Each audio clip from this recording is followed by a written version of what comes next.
Hello everyone, आप सबका स्वागत है मेरे यूट्यूब चैनल लीलर नाइटिया में। आज का हमारा जो क्लास है Turner first year theory MCQ, first year का जो थ्योरी है उसका एमसीक्यू का क्लास हम रेगुलर करवाएंगे। तो हम हर एक क्लास में 30 क्वेश्चन लेकर हम आपका सिलेबस के हिसाब से पूरा आपको क्लास करवाएंगे। तो जो भी मेरे चैनल पर नए हैं मेरे चैनल को सब्सक्राइब करके बेल आइकन को दबाएं ताकि मेरे वीडियो की नोटिफिकेशन आपको टाइम पर मिलते रहे। स्टार्ट करते हैं आज का जो हमारा टर्नर फर्स्ट ईयर का थ्योरी एमसीक्यू का क्लास है। तो पहला क्वेश्चन है कि what is the name of the lathe accessories, मतलब आपको एक डायग्राम में लेथ एसेसरीज का डायग्राम दिखाया गया है तो ये इसका नाम क्या है ये हमें पहचानना है। तो इसके लिए पहला ऑप्शन है फोरजा इंडिपेंडेंट चक, दूसरा ऑप्शन है थ्रीजा सेल्फ सेंटरिंग चक, तीसरा ऑप्शन है फेस प्लेट और चौथा ऑप्शन है लेथ मैंड्रिल। तो जैसे आपको क्वेश्चन में पूछा गया था कि दिखाए गए डायग्राम में लेथ एसेसरीज का नाम क्या है, तो इसका आंसर है option number A four jaw independent chuck. Next question, what is the name of the lathe accessory, मतलब आपको डायग्राम में जो आपको दिखाया गया है लेथ एसेसरीज का जो डायग्राम है तो इसका नाम क्या है हमें पहचानना है। तो इसके लिए पहला ऑप्शन है फेस प्लेट, दूसरा लेथ मैंड्रिल, तीसरा थ्रीजा सेल्फ सेंटरिंग चक और चौथा ऑप्शन है कैच प्लेट। तो जैसे क्वेश्चन में पूछा गया था कि लेथ के इस एसेसरीज का नाम क्या है, तो इसका आंसर है option number C three jaw self centering chuck. ये आपको जॉ के हिसाब से हम चक को पहचान सकते हैं। इसमें 3 जॉ लगे हैं, इसके पहले के जो डायग्राम था इसमें 4 जॉ थे, इसलिए इसका नाम है three jaw chuck. Next question, what is the name of the lathe accessories, तो आपको डायग्राम में लेथ एसेसरीज का डायग्राम दिखाया गया है तो इसका नाम क्या है ये हमें पहचानना है। तो इसके लिए पहला ऑप्शन है ड्राइविंग प्लेट, दूसरा लेथ सेंटर, तीसरा कैच प्लेट, चौथा ऑप्शन है फेस प्लेट। तो जैसे क्वेश्चन में कहा गया था कि डायग्राम में दिखाया गया लेथ एसेसरीज का नाम क्या है, तो इसका आंसर है option number D face plate. ध्यान में रखें फेस प्लेट को पहचानने के लिए ऐसे इस प्रकार के यू स्लॉट कटे होते हैं, फेस प्लेट को इस तरह से पहचाना जाता है। Next question, what is the name of the lathe accessories, diagram में दिखाए गए लेथ एसेसरीज का नाम क्या है। तो इसके लिए पहला ऑप्शन है लेथ मैंड्रिल, दूसरा ड्राइविंग प्लेट, तीसरा कैच प्लेट और चौथा ऑप्शन लेथ सेंटर। तो जैसे क्वेश्चन में पूछा था कि डायग्राम में दिखाए गए लेथ एसेसरीज का नाम क्या है, तो इसका आंसर है option number C catch plate. Catch plate को आपको पहचानना है तो कैच प्लेट में इस तरह से एक पिन लगा होता है जो हमारा हम जो कैरियर यूज करते हैं कैरियर के लिए, इसके हिसाब से आपको पहचानना है। Next question, what is the name of the lathe accessories, आपको डायग्राम में दिखाया गया लेथ एसेसरीज को पहचानना है कि ये कौन से एसेसरीज का है। तो इसके लिए पहला ऑप्शन है लेथ ट्रैवलिंग स्टडी, दूसरा लेथ फिक्स स्टडी, तीसरा थ्रीजा सेल्फ सेंटरिंग चक और चौथा ऑप्शन है लेथ कैरियर। तो जैसे क्वेश्चन ने पूछा था कि डायग्राम में दिखाया गया लेथ एसेसरीज का नाम क्या है, तो इसका आंसर है option number D lathe carrier. इसे बेंटेल कैरियर कहा जाता है क्योंकि इसका जो टेल है ये मुड़ा हुआ है, इसलिए इसे बेंटेल कहते हैं। और जो भी हम क्वेश्चन सॉल्व करके दे रहे हैं अगर आपको पीडीएफ चाहिए इसकी तो पीडीएफ आपको मिल जाएगा डिस्क्रिप्शन में, हमारा व्हाट्सएप ग्रुप का लिंक है, वहाँ पर आप व्हाट्सएप ग्रुप को ज्वाइन करके मैसेज कर सकते हैं, हम आपको आपके ईयर वाइज हम आपको पीडीएफ प्रोवाइड कर देंगे। जैसे फर्स्ट ईयर का क्वेश्चन है, अगर फर्स्ट ईयर से आप मैसेज कर रहे हैं तो फर्स्ट ईयर का पीडीएफ मिल जाएगा, अगर सेकंड ईयर से मैसेज कर रहे हैं तो सेकंड ईयर का भी आपको पीडीएफ मिल जाएगा। Next question, what is the name of the lathe centre, तो डायग्राम में आपको एक लेथ सेंटर का डायग्राम दिखाया गया है इमेज में, तो इसे हमें पहचानना है कि ये कौन से टाइप का सेंटर है। तो इसके लिए पहला ऑप्शन है फीमेल सेंटर, दूसरा ऑर्डिनरी सेंटर, तीसरा रिवॉल्विंग सेंटर और चौथा ऑप्शन है सेल्फ ड्राइविंग लाइव सेंटर। तो जो क्वेश्चन में पूछा गया था कि लेथ के इस सेंटर का नाम क्या है, तो इसका आंसर है option number D self driving live centre. Live centre और डेड सेंटर में क्या फर्क होता है, लाइव सेंटर जो होता है हमें जॉब को घुमाने का काम करता है लाइव सेंटर, और जो डेड सेंटर होता है जॉब के साथ घूमता है जो टेलीस्टॉक में लगता है, और लाइव सेंटर हेड स्टॉक में लगता है। ये ध्यान में रखना है आपको कि डेड सेंटर और लाइव सेंटर में क्या फर्क होता है। तो ये जो आपको लाइव सेंटर है ये हमारा लगने वाला है हेड स्टॉक में, और सामने आपको दिखाई दे रहा है ग्रिपिंग, इसके सहायता से जॉब को रोटेट करता है, इसलिए इसे नाम दिया जाता है लाइव सेंटर।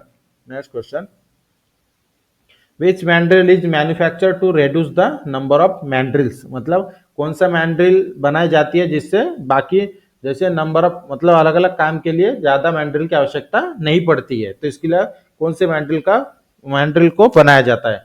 तो इसके लिए पहला ऑप्शन है थ्रेडेड मैंड्रिल, दूसरा ऑप्शन है स्टेप मैंड्रिल, तीसरा ऑप्शन है सॉलिड मैंड्रिल, चौथा ऑप्शन है गैंग मैंड्रिल। तो जैसे क्वेश्चन में पूछा गया था कि which mandrel is manufacture to reduce the number of mandrel, मतलब बहुत सारे जो मैंड्रिल है उसको क्वांटिटी कम करने के लिए कौन से मैंड्रिल को बनाया जाता है, तो इसका आंसर है option number B step mandrel. Step mandrel में क्या होता है कि अलग अलग डायमीटर के अलग अलग स्टेप होते हैं, तो हर डायमीटर के लिए अलग से हमें मैंड्रिल की आवश्यकता नहीं पड़ती है, इसलिए इसमें जो मैंड्रिल है मैंड्रिल की संख्या कम हो जाती है।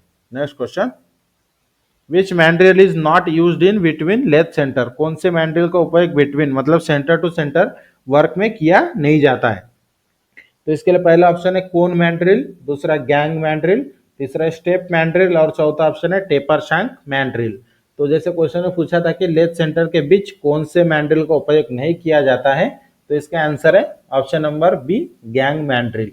Next question, which mandrel is used for machining a similar part where internal diameter varies slightly। तो जैसे क्वेश्चन में पूछा गया है कि एक समान कार्य करने के लिए कौन से मैंड्रिल का उपयोग किया जाता है जहां आंतरिक मतलब इंटरनल डायमीटर में थोड़ी सी अंतर होता है। तो इसके लिए पहला ऑप्शन है गैंग मैंड्रिल, दूसरा स्टेप मैंड्रिल, तीसरा टेपर शैंक मैंड्रिल और चौथा ऑप्शन है एक्सपांशन स्टड मैंड्रिल। तो जैसे क्वेश्चन में हमें क्या पूछा गया है कि एक समान कार्य करने के लिए कौन से मैंड्रिल का उपयोग किया जाता है जहां इंटरनल डायमीटर में थोड़ी सी अंतर होता है, मतलब इंटरनल डायमीटर अगर थोड़ा अलग अलग डायमीटर रहे मतलब एक समान ना रहे तो उसमें कौन से मैंड्रिल का उपयोग किया जाता है। तो इसका आंसर है option number C, taper shank mandrel. Taper shank mandrel क्यों, क्योंकि जो क्वेश्चन में पूछा गया है कि इंटरनल डायमीटर अगर सेम नहीं रहे तो जो टेपर शैंक मैंड्रिल होता है इसका भी डायमीटर सेम नहीं होता है, क्योंकि एक साइड में डायमीटर कम दूसरा साइड में ज्यादा ज्यादा होते जाता है, मतलब टेपर में पूरा बना होता है, इसलिए ही टेपर शैंक मैंड्रिल का उपयोग किया जाता है। Next question, what is the name of the chuck that has a hardened steel sleeve with slits cut partly, मतलब जो क्वेश्चन पूछा गया है कि उस चक का नाम क्या है जिसमें एक हार्डन्ड स्टील स्लीव है जिसमें पार्ट में होल किए गए, मतलब ये आपको मैं सिंपल क्वेश्चन कर देता हूँ, वह कौन सा चक है जिसके ऊपर स्लॉट कटा होता है, कट मतलब ये जो स्लिट बोला गया है इसमें कट कटा होता है, ये क्वेश्चन में डायरेक्टली पूछा गया है। क्वेश्चन किस तरह से होता है, जैसे मल्टीपल चॉइस क्वेश्चन है तो आपको कंफ्यूज करने के लिए होता है, तो ये आपको ध्यान में रखना है। तो जो इसके लिए पहला ऑप्शन है कॉम्बिनेशन चक, दूसरा कॉलेट चक, तीसरा मैग्नेटिक चक और चौथा ऑप्शन है हाइड्रोलिक चक। तो जो क्वेश्चन में पूछा गया था कि उस चक का नाम क्या है जिसमें एक हार्डन्ड स्टील स्लीव होता है और जिसमें थोड़े से स्लॉट कटे हुए होते हैं, तो इसका आंसर है ऑप्शन नंबर बी, कॉलेट चक। कॉलेट चक में ही स्लीव लगा होता है हार्डन स्टील का और उसमें स्लॉट कटे होते हैं और छोटे कार्यों के लिए ही कॉलेट चक का उपयोग किया जाता है। नेक्स्ट क्वेश्चन, और जो भी हमारे इस वीडियो को देख रहे हैं तो हम आपको जो आपका मॉड्यूल वाइज क्वेश्चन है मॉड्यूल वाइज ही हम आपको पूरा कंप्लीट करके देंगे, तो हम आपको जैसे मतलब आपको जो लेथ एसेसरीज का जो चैप्टर है उसके हिसाब से क्वेश्चन आपको दिखाई दे रहे, तो हम आपको पूरा मॉड्यूल वाइज कंप्लीट करें, मतलब कोई क्वेश्चन आपको मिक्स करके कंफ्यूज नहीं करना चाहते, इसलिए आपको मॉड्यूल वाइज आपका सिलेबस कंप्लीट कर देंगे। क्वेश्चन नंबर है 11, क्या पूछा गया है कि what is the name of the chuck. आपको डायग्राम में एक लेथ चक का डायग्राम दिखाया गया है इमेज में, तो इस चक का नाम क्या है जो क्वेश्चन में पूछा है। तो इसके लिए पहला ऑप्शन है पुश आउट चक, दूसरा मैग्नेटिक चक, तीसरा है ईयर ऑपरेटेड चक जिसे हाइड्रोलिक चक भी कहा, न्यूमेटिक चक भी कहा जाता है, चौथा ऑप्शन ड्रॉ इन चक। तो जो क्वेश्चन में पूछा था कि इमेज में दिखाया गया डायग्राम का नाम क्या है, तो इसका आंसर है ऑप्शन नंबर बी, मैग्नेटिक चक। मैग्नेटिक चक को अगर पहचानना है आपको तो इस तरह से आपका जो यू आपको दिखाई दे रहा है इस तरह से रेक्टेंगुलर सर्कल आकार आपको दिखाई देता है, इसके हिसाब से आपको पहचानना है कि यह मैग्नेटिक चक है। Next question, what is the name of the lubrication. ये आपको जो डायग्राम दिखाया आपको इमेज में जो दिखाया गया है ये आपका लुब्रिकेशन मैकेनिज्म का नाम क्या है, मतलब ये कौन सा लुब्रिकेशन है इसे आपको पहचानना है। तो इसके लिए पहला ऑप्शन है ऑयल कप, दूसरा वीक फीड, तीसरा स्प्लैश लुब्रिकेशन और चौथा ऑप्शन है मैनुअल स्क्रू डाउन ग्रीजर। तो जो आपको क्वेश्चन में पूछा गया था कि लुब्रिकेशन यंत्र का नाम क्या है, तो इसका आंसर है ऑप्शन नंबर ए, ऑयल कप। ये आपका ऑयल कप है जो मशीन में लगा होता है ग्रेविटी फीड में। Next question, what is the representation of the below symbol. ये सिंबल क्या दर्शाता है, यही क्वेश्चन में पूछा गया है जो आपको पहचानना है। तो इसके लिए पहला ऑप्शन है डेली लुब्रिकेशन, मतलब चारों ऑप्शन में लुब्रिकेशन है तो आपको समझना है कि एक लुब्रिकेशन का सिंबल है, तो आपको उसमें से आपको पहचाना है कि ये कौन से टाइप का है। जैसे इसमें आपको दिखाया गया है कि daily lubrication weekly lubrication, monthly lubrication और शेड्यूल लुब्रिकेशन। मतलब है लुब्रिकेशन का ही सिंबल, इसमें से आपको सिर्फ पहचानना डेली करने वाला है, वीकली, मंथली या फिर शेड्यूल वाला। तो इसका जो सही आंसर है option number B, weekly lubrication. Weekly lubrication का ये आपको सिंबल है जो इंडस्ट्री में यूज किया जाता है, हर चीज को लिख के नहीं दिखाया जाता है, सिंबल से पहचाना जाता है। Next question, what is the name of the part mark X in a plunger type dial test indicator.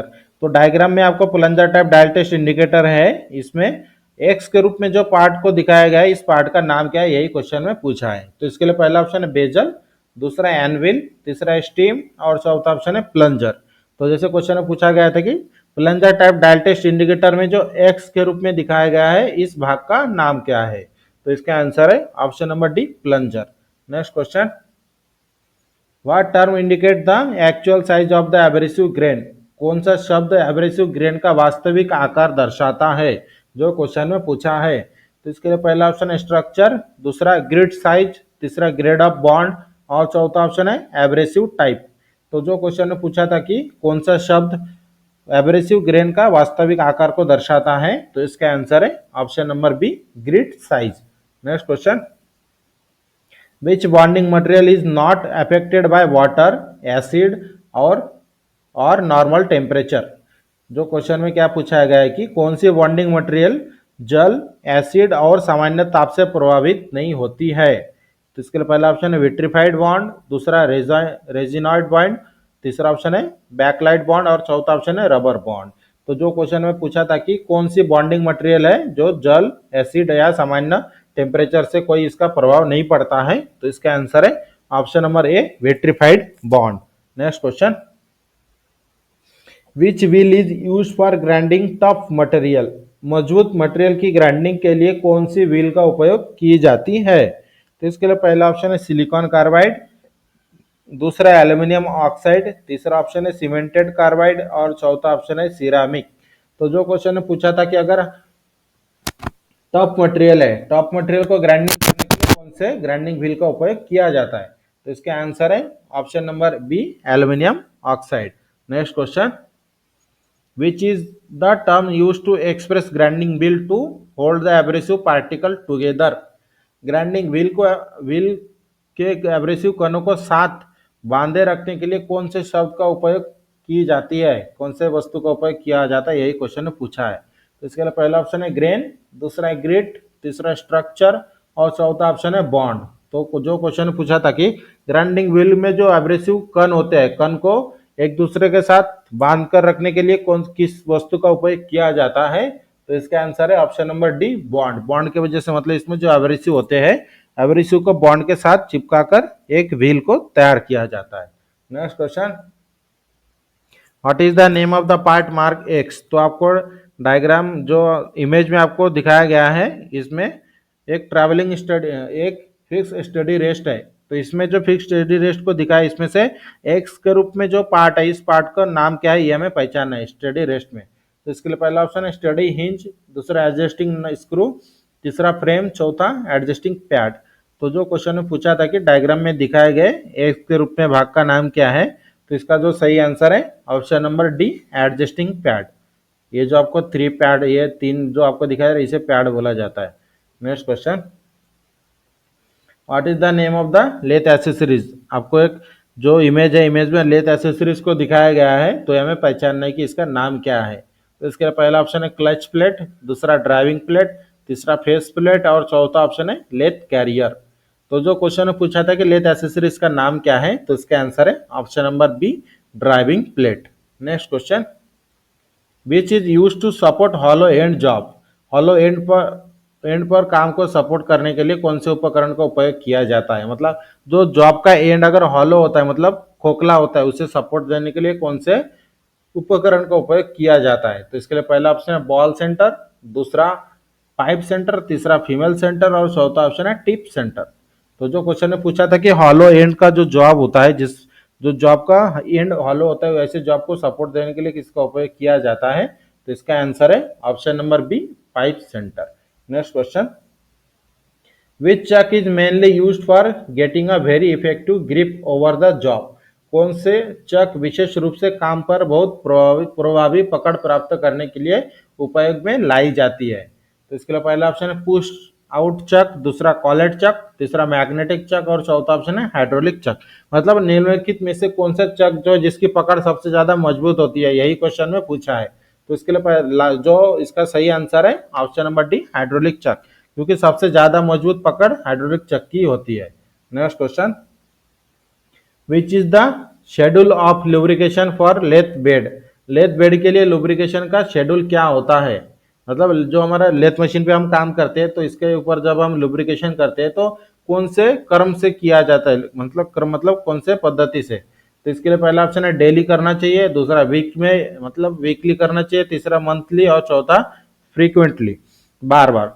तो जो क्वेश्चन में पूछा था कि लुब्रिकेशन का जो लेथ बेड के ऊपर लुब्रिकेशन किया जाता है वो कौन सी विधि से किया जाना चाहिए, तो इसका आंसर है ऑप्शन नंबर ए डेली। मतलब जब भी हम काम करने जाते हैं तभी उसके ऊपर लुब्रिकेशन होना किया जाना चाहिए।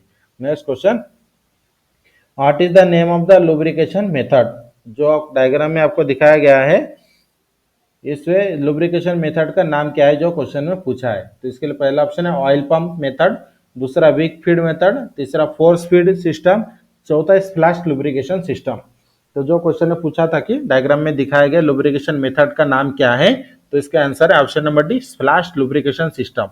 स्प्लैश लुब्रिकेशन का दो होता है, एक ऑयल रिंग ऑयलिंग होता है और दूसरा ये आपको ध्यान में रखना है, ये कंफ्यूज नहीं होना है। दो ही सिस्टम है स्प्लैश लुब्रिकेशन का, एक जो आपको इस तरह से इंडिकेट किया जाता है, मतलब ये आपको दिखाई दे रहा है डायल के सहायता से, और दूसरा होता है रिंग ऑयलर।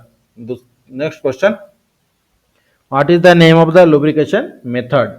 तो जो क्वेश्चन में पूछा गया है कि डायग्राम जो आपको दिखाया गया इमेज में, ये कौन सा लुब्रिकेशन मेथड का मेथड है, ये इसे हमें पहचानना है। तो इसके लिए पहला ऑप्शन है ऑयल पंप, दूसरा फोर्स फीड, तीसरा ग्रेविटी फीड और चौथा ऑप्शन है फ्लैश लुब्रिकेशन स्प्लैश लुब्रिकेशन। तो जो क्वेश्चन में पूछा था कि लुब्रिकेशन विधि का नाम क्या है, तो इसका जो सही आंसर है option number D splash lubrication. तो जैसे मैंने इसके पहले के क्वेश्चन में आपको कहा था, इंडिकेट के सहायता से एक दिखाता है, दूसरा रिंग ऑयलर होता है। तो ये पहला वाला था इंडिकेटर वाला, ये रिंग ऑयलर, ये आपको ये बीच में दिखाई दे रहा है, ये रिंग है। ये रिंग इसके सहायता से ऑयलिंग किया जाता है, इसके ऊपर में जो भी भाग होता है, इसलिए इसे रिंग ऑयलर कहते हैं, और ring Euler splash lubrication method के अंदर आता है। Next question, what is the operation show in the figure? Diagram में दिखाए गए ऑपरेशन का नाम क्या है, यही क्वेश्चन में पूछा है। तो इसके लिए पहला option checking squareness of bush, मतलब एक बुश है जिसका स्क्वायरनेस चेक किया जा रहा है। दूसरा ऑप्शन है चेकिंग पैरेलल ऑफ बुश, मतलब एक जो बुश है बुश की समानता को चेक किया जा रहा है। या फिर तीसरा ऑप्शन है चेकिंग डायमीटर ऑफ बुश, मतलब बुश का डायमीटर चेक कर रहे हैं। या फिर चौथा ऑप्शन है टेस्टिंग कॉन्सेंट्रिसिटी ऑफ बुश, मतलब बुश की कॉन्सेंट्रिसिटी को चेक किया जा रहा है। तो जो क्वेश्चन में पूछा गया था कि डायग्राम में दिखाए गए ऑपरेशन का नाम क्या है, तो इसका आंसर है option number D testing concentricity of bush. मतलब ये जो आपको बुश आपको दिखाई दे रहा है बीच में, इस बुश का कॉन्सेंट्रिसिटी मतलब ये पूरा प्रॉपर जो ट्रू है कि नहीं, यही चेक किया जा रहा है। Next question, which mechanism is used for converting linear motion into rotary motion in plunger dial gauge? Plunger dial gauge में रोटरी मोशन लीनियर मोशन को रोटरी मोशन में कन्वर्ट करने के लिए कौन से मैकेनिज्म का उपयोग किया जाता है, जो क्वेश्चन में पूछा है?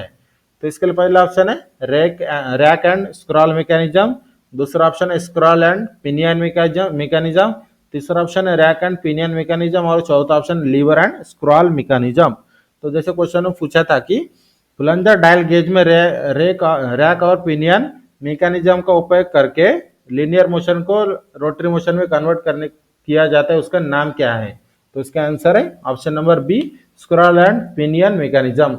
Next question, which types of center is used in the end of the job if no counter sink hole in permitted? मतलब जो क्वेश्चन में क्या पूछा है, यदि काउंटर सिंक होल की अनुमति नहीं है तो जॉब के अंत में कौन से सेंटर का उपयोग किया जाता है? मतलब अगर मान लीजिए कोई जॉब है, इसके ऊपर हमें सेंटर ड्रिलिंग करने का हमें परमिशन नहीं है, तो उस समय कौन से सेंटर का उपयोग किया जाता है, यही क्वेश्चन में पूछा है।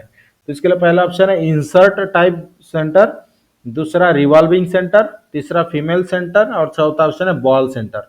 तो जैसे क्वेश्चन में क्या पूछा था कि यदि काउंटर सिंक होल करने का हमें परमिशन नहीं है तो उस समय उस जॉब को सपोर्ट देने के लिए कौन से सेंटर का उपयोग किया जाता है? तो इसका आंसर है option number C, female centre. Next question, what is the material to hold the abrasive particle together in a grinding wheel?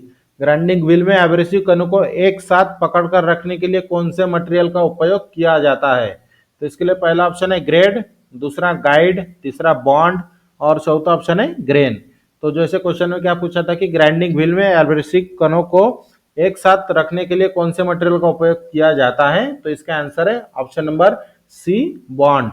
Next question, which is the case of a small particle of the material become embedded in the space between the grain of the grinding wheel? Grinding wheel के कणों के बीच के खाली स्थान में material के जो छोटे कण रह जाते हैं उसका कारण क्या है? तो इसके लिए पहला ऑप्शन है ग्लेजिंग, दूसरा लोडिंग, तीसरा ग्रूविंग और चौथा ऑप्शन है ड्रेसिंग। तो जैसे क्वेश्चन में क्या पूछा गया था कि ग्राइंडिंग व्हील के कणों के बीच के खाली स्थान में मटेरियल के छोटे कण का कारण क्या है? तो इसका आंसर है ऑप्शन नंबर बी, लोडिंग। इस तरह से हमारा जो टर्नर फर्स्ट ईयर का थ्योरी का एमसीक्यू का जो हमारा जो क्लास है, हम इस क्लास में 30 क्वेश्चन सॉल्व करके दिया है। और इसी क्वेश्चन, ये पूरे क्वेश्चन का अगर आपको पीडीएफ चाहिए तो हमें डिस्क्रिप्शन में दिए गए व्हाट्सएप ग्रुप के लिंक में जाकर आपको व्हाट्सएप ग्रुप को ज्वाइन करके मैसेज करना है, तो हम आपको पीडीएफ प्रोवाइड कर देंगे। और इसी तरह के हम रेगुलर क्लास हम आपको सिलेबस के हिसाब से पूरे कंप्लीट करवा के देंगे आपका कोर्स। तो रेगुलर क्लास के लिए हमारे चैनल को सब्सक्राइब करके बेल आइकन को दबाएं ताकि हमारे वीडियो की नोटिफिकेशन आपको टाइम पर मिलते रहे। और हम मिलते हैं एक अगले क्लास के साथ।